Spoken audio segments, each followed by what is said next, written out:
What's up, YouTube? Welcome back to the Next Moon YT channel. Today I'm doing some maintenance work in my basement. In front of you is a typical hot water heater tank. Mine is about 11 years old. And what most people don't know is the most common problem with these hot water heater tanks are leaks.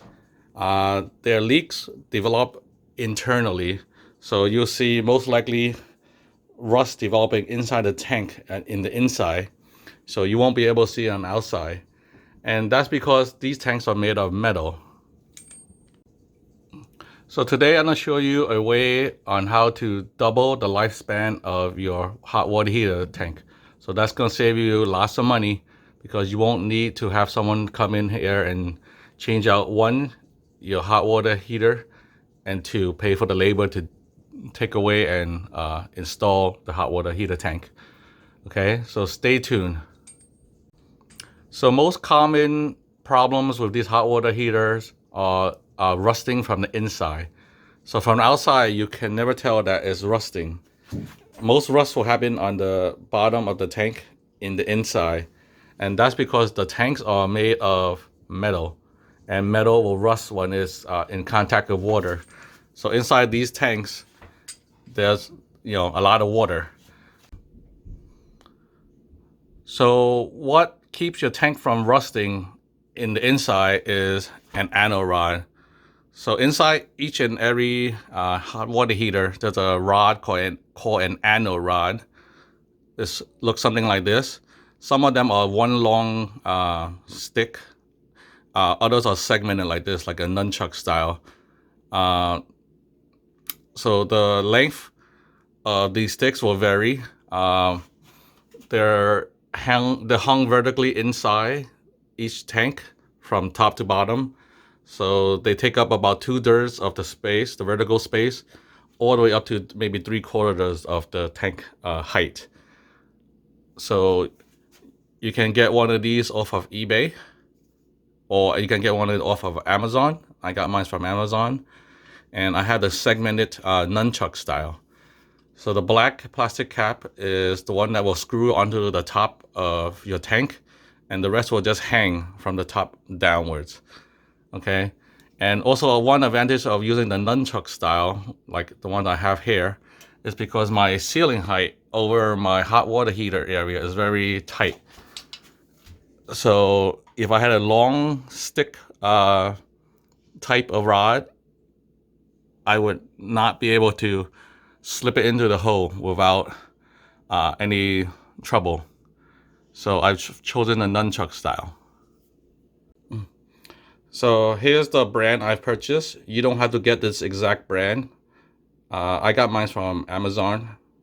So you can look around for the one that is appropriate for your hot water heat tanker. But just by changing this anode rod, you can extend the life of your hot water heater by double or even triple, because that's the only line of defense against rust. Once the rust starts on the inside of your tank, it's gonna keep going and eat a hole into your tank. So it doesn't matter what brand of tank you have, they all eventually will rust from the inside out if you don't change your anode rod. So let's get going. So the first step is to find your cold water inlet. Here's my cold water inlet, and to shut off the water feed.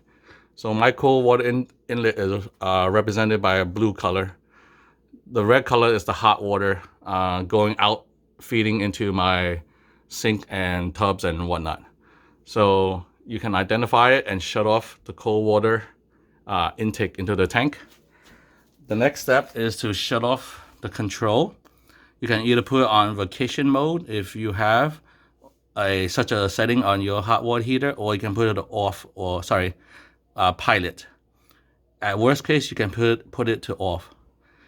And third step is to connect the hose to the outlet. This is to let out some water. Just let it out like maybe 3 gallons to 4 gallons. That will depressurize the tank a little bit. So that will make sure the water will not come up through the top once you open up that screw that is used for the anode rod. So the tool you need is a socket and a wrench. So I'm using a 27mm socket. That is a very common size for the heads of these anode rods. Also, a 3/4 inch socket will work as well.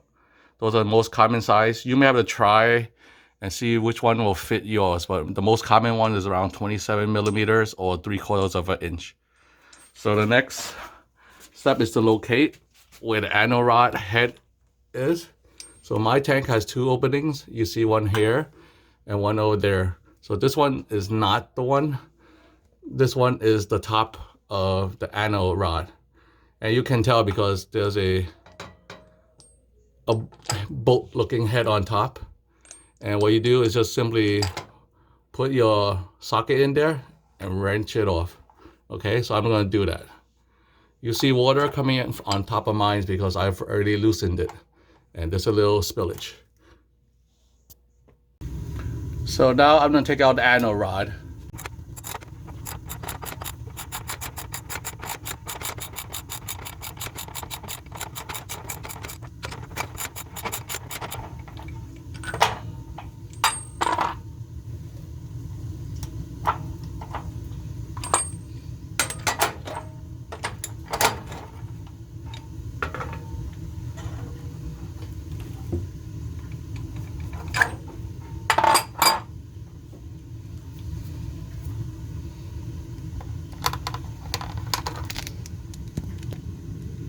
So as you can see, this is the remainder of my anode rod. You see how all the material has been eaten away, where the top is actually all gone. So that's the anode rod. Mine is a long one, so I'm gonna have to bend this and change it out.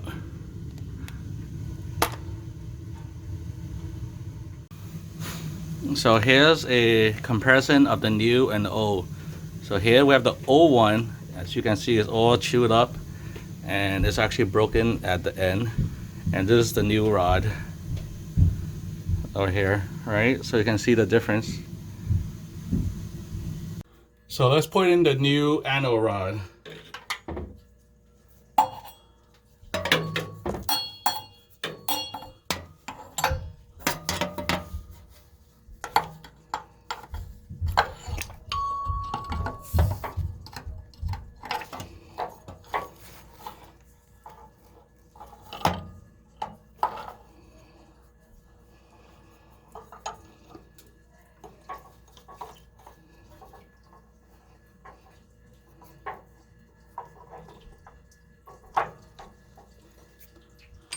And the last step is just to tighten it up.